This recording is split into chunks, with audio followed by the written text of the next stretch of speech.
Welcome back to the channel, everybody, and welcome back to the Coxton sub. We are on the south side of town and south side of the route, working in Coxton today. So last few weeks we've been working on the west end of town, and now we have moved more into downtown. So I wanted to spruce up a bit around Nick's yard here and get some rework done. We needed to do some upgrading to some of the yard tracks. We needed to work on some of the baseline details around the yard, and we needed to mostly get rid of this massive station that we're just never going to use. I did say in an old video way back when that I needed to work on the station, so here we are with that. I'm still going to stick with the built-in CNR stations. I like them because they keep it simple. I also don't want to go through the time and effort to build this really massive, beautiful, highly detailed station because there's just not that kind of traffic in 1970. Or late 60s, depending on which actual era you specifically want to model. So I just, stuff was run down and decrepit and ignored by then. So kind of sticking with that a little bit. I don't have a station asset that looks that bad, but just going to, use a small one and just assume or create the impression at least that, it's not a priority anymore. So, but that way it'll still serve our commuter trains, but not much else. So I also realized that I needed to go ahead and add in the tracks for delivering diesel fuel and sand for the locomotives.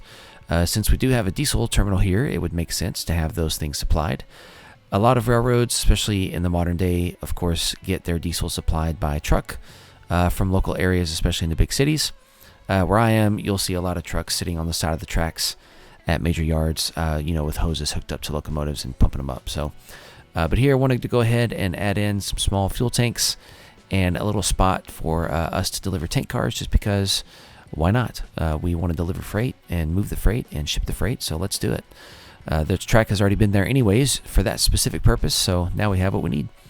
And then the little shed here is going to be for unloading the sand. Trust me, I do know that sand doesn't necessarily go into tanks that look like that. But I'm not too worried about it. I'm more just creating the impression that the sand has somewhere to go. We'll just pretend that we have a little conveyor system beneath the ground. So considering how many diesel locomotives we have over there in storage, it would make sense that we would have quite a bit of sand coming in here to be used to supply our locomotives. So on any given day, you're probably going to have 15 to 20 locomotives depart Coxton, so it would make sense actually to receive quite a bit of sand. Wanted to go ahead and spruce up the parking a bit. So we've got parking for the people coming to the station. We've got parking for the people that work in the yard, that work on the railroad. They need to be able to get to their terminal.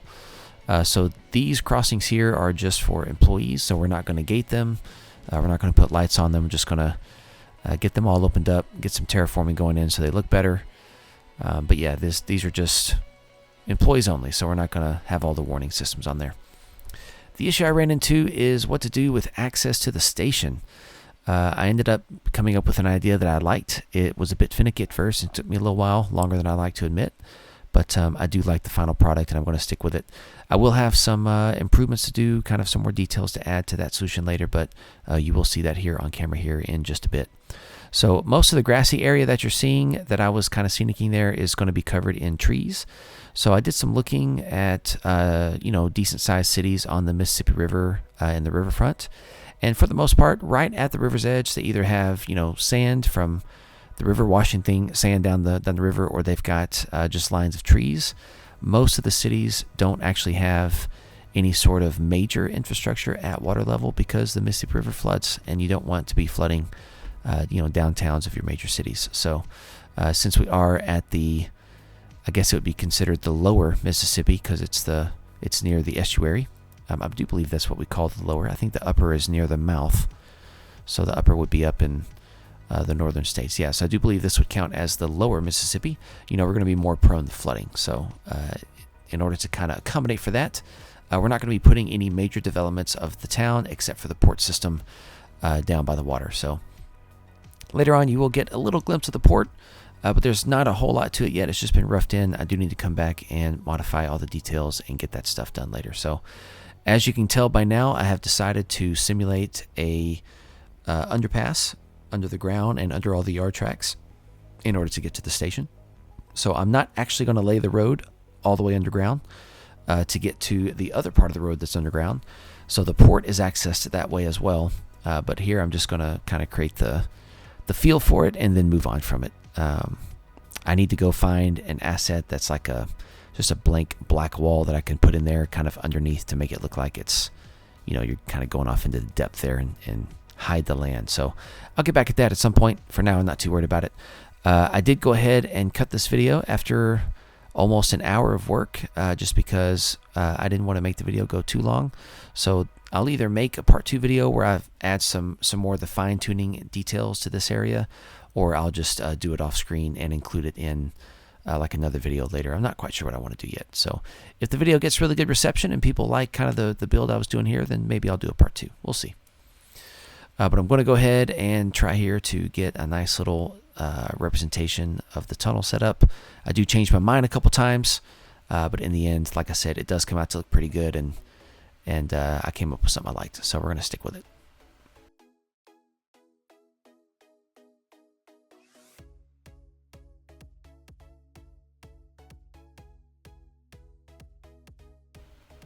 I do need to get back on the download station and start looking for some other good things. I realized that I'm missing station fences and picket fences. So I went looking around to see what I had, and so I went ahead and used this FMA fence for now, which I do like this wall, but it's not the feel I was trying to go for, so I will probably be changing that later once I go get a different fence off the download station. But I wanted to at least rough it in for now. Doing a bulk replace is very simple. So. But then I had the problem of figuring out what to do with this track over here. I used to have a coach yard here for passengers, but I realized I'm not ever going to have that much passenger service that I'm modeling. And so I ran into the problem of trying to figure out what am I going to do with this mess of track. So I decided we've already added 2 new spots for delivering cars. We've got the diesel fuel supply and the sand supply. So I figured, you know what, let's add a mow track over here. There's a little bit of space for that. We can have a small maintenance of way facility with a track and just a couple of dumps and things. And then I decided I would add a small automotive transload facility, which I like to have on routes because I like to have places for auto racks to go. This right here, what you're seeing, a quick sidestep, this is a great reason why I'm considering going ahead and getting over to Trainz 22 Plus, is because I really wanted to make a couple of small hills here with like a sand pile and a gravel pile, and I wasn't able to because of the 5-meter textures. So there's a really good chance that I'm considering, the move. I'm not quite sure, and I need to do a little bit more research on, backwards compatibility and how that would affect those of you guys who don't have that, who still have 19. And so I haven't made that jump yet because I'm still trying to be considerate of the fact that I know a lot of people on Trainz 19 are going to want this because that's what I'm building it in.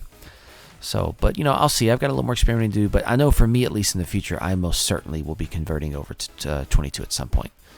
It's just not going to happen yet. But that was the reason right there why I want to make that move, is for being able to do those finer tuning details and really make things pop and look better. So, but just adding in some ties. Right now I didn't have a bunch of assets, so I thumbed through a few here and then go ahead and call it a day. Right now I'm just creating the impression. So this is another spot I'll come back and add some more detail to later. But it's still not a bad look. It just needs a little more dressing up later. Some of the more exquisite and relatable details. Going to go ahead here and add some area where you can get across the tracks, just because there's going to be a lot of traffic in and out. Not like road traffic, but company traffic. So, but yeah, so back to the auto racks and the transload. So I do enjoy having a space for auto racks to go to, and I'm not really a huge fan of auto racks in general. I like to have them because they're big cars and they're tall. And so I also like to have a place for them to go. And currently on the route, there is nowhere for them to go. They're only through traffic. So I figured, you know what? I've got some space here. I can't think of anything better to do with it. So how about I just throw in a small 4-track little transload facility, and we'll just throw a bunch of cars around there that have been delivered. And, that'll give me an excuse to add in some clutter and fill that dead space that I can't really do anything with. I didn't want to make any hills here. I didn't want to have any trees, because it's land between the main line and the yard. So I wanted it to be cleared land. So I figured might as well just fill it up with an industry. Besides, I don't think many people would complain given the opportunity to do more car movements and more switching. So I always love that kind of stuff. So basically in this video now, you've already seen me add 4 new car spots. You could argue that it's even 4 new industries, but I guess it's really 3. It's 3 customers. So we got actually just 2 customers. We've got the railroad for the mow track, the diesel track, and the sand track, and then you've got the automotive transload. So I guess we've added 2 customers, but 4 spots, so not too bad. And I'll have to update my spreadsheet to get these all put in. I'll have to do some measurements, all that good stuff, but that'll be fun to do later and get that all fixed in. So just a couple more details we're going to add for now. Get some access to the automotive transload. So we're going to pave this area. Once again, it's not going to be open to public. It'll just be open to the necessary traffic that needs to get in and out to the automotive terminal. So, and I did decide that I wanted to sink the track. So you're going to see me sink the track here. This is a great detail for transload facilities. A lot of those places definitely have sunken track so that vehicles can easily cross over the track at any point where it's open. But we are not far away from the end here.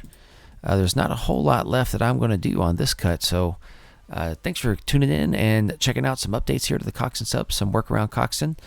Stay tuned for more route build videos and some operations videos. And make sure to like, share, and subscribe. I always appreciate you guys watching, and I look forward to chatting with you guys in the comments. So take care of you guys and enjoy the rest of the clip.